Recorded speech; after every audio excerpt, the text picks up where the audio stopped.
Сегодня мы готовим еще одно корейское мороженое, которое, я думаю, многие знают, называется оно бинсу. Это одно из традиционных корейских блюд. Нам потребуется для того, чтобы сделать лед, какая-нибудь форма для льда. Конечно, берите такую, из которой легко его потом вынимать. И молоко. Будем использовать совершенно обычное. Если у вас есть цельное, используйте цельное. И нам нужно будет оно в объеме на 20 кубиков льда. Вообще традиционно использовали просто обычную воду для льда. Но в современности делают это, как правило, с молоком. Затем, после того, как мы залили форму, мы ставим ее в морозилку для застывания льда. Далее делаем лед из кедровой воды. Кедровые орехи 4 столовые ложки нам с вами потребуется. Это для того, чтобы обогатить мороженое вкусом, но это не обязательно, просто дополнительные идеи. Пропорция кедровых орехов к воде 1 к 1 или даже 1 к 4 тоже пойдет.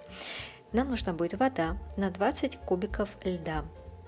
И теперь нам нужно будет перемолоть орехи с водой, то есть совершенно абсолютно их измельчить и получить жидкость, насыщенную вкусом кедровых орехов. Лучше использовать ручной блендер при этом, потому что так гораздо удобнее, и вы сможете все превратить прям-таки в жидкость. Попробуйте ее. Если вкус будет чрезмерно насыщенный, то вы можете еще добавить воды и просто размешать. Далее мы повторяем все то же самое. Заливаем кедровую воду в форму для льда, чтобы сделать кубики льда. Как я и говорила, это опционально. Это просто для того, чтобы обогатить мороженое большим вкусом.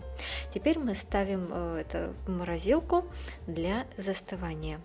И то, без чего не обойдется традиционное мороженое бинсу, это сладкая паста из красной фасоли.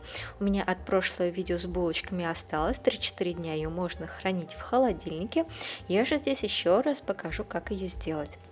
Красная фасоль. Лучше, конечно, если это будет адзуки, но фасоль для лобио тоже подойдет.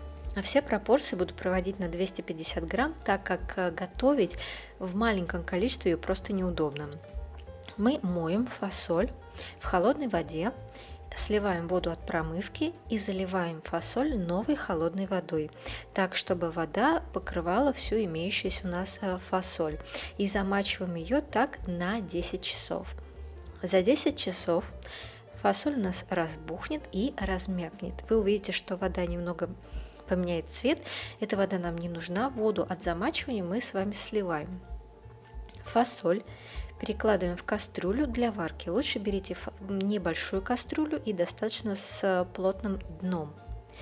Теперь заливаем фасоль 500 мл воды. Вода у нас практически вся при варке уйдет, останется лишь там небольшое ее количество.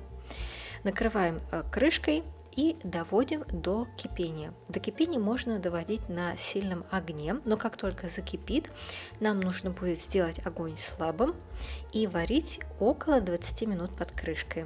Но нам важно даже, собственно говоря, не время, как я и говорила, чтобы практически вся вода ушла, ее осталось практически немного.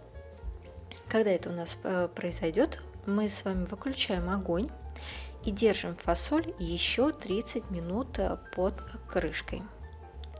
Через 30 минут мы с вами засыпаем в фасоль соль 10 грамм и также белый сахар, можно и коричневый, это не важно, 150 грамм. Вообще советую сначала засыпать 75 грамм, все перемешать и попробовать. Если недостаточно сладко, то добавьте еще сахара. Ну и так еще, если вам хочется еще слаще. Теперь мы должны размять фасоль, перемешивая ее с сахаром. Традиционно фасоль разминается не прям-таки в кашу, а остаются такие полуфасолинки, сохраняющие форму. Но если хотите, можете и прямо все полностью перемолоть блендером. Если вы не хотите достаточно жидковидную такую массу, потому что такую тоже используют, то тогда готовьте некоторое время на слабом огне все время помешивая дальше фасоль и доведите ее до консистенции такой густой пасты, чтобы когда вы ее поднимаете на ложке, она таки с трудом с нее сваливалась. После этого лучше всего переложить готовую пасту в какую-нибудь другую форму, чтобы она быстрее остыла. И нам нужно целиком полностью остудить эту пасту, и потом мы ее ставим в холодильник, чтобы охладить. В данном случае, потому что мы собираемся использовать ее для мороженого. Далее, поставьте посуду, в которую будете подавать мороженое, предварительно в холодильник, чтобы она была холодной. Использовать можно совершенно абсолютно любую посуду для подачи, какую хотите или какая вам нравится. Теперь, когда мы получили кубики льда, молочного льда и кедрового льда, мы вынимаем их из формы. И если у вас нет специальной машины для того, чтобы перемалывать лед, а вы используете обычный блендер для перемолки, то дайте немного кубикам подтаять, чтобы вы не повредили свой блендер и не поломали ему лезвие, не затупили их. И перемалываем вот до такой вот консистенции. Полученный перемолотый с вами лед, в данном случае это был молочный лед, мы закладываем в охлажденные формы для подачи, тарелки. И точно так же совершенно поступаем и с кубиками кедрового льда, который мы получили из кедровых орехов. Вы можете создать совершенно абсолютно какие-то свои вкусы, заморозить сок или фрукты перемолотые. Ну, в общем, есть поле для фантазии.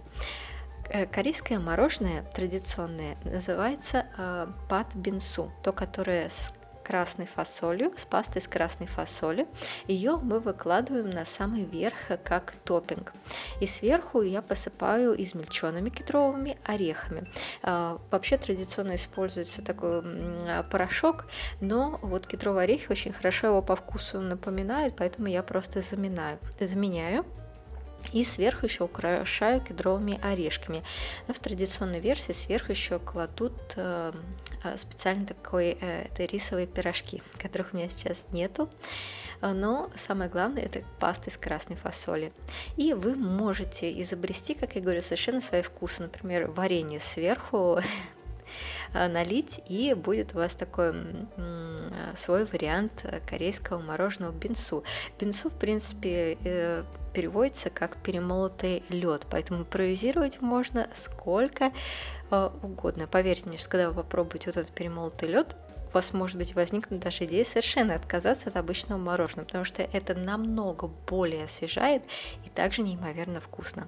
Надеюсь, вам было интересно. Лайкайте, подписывайтесь. Здесь еще раз приведен способ приготовления и ингредиенты.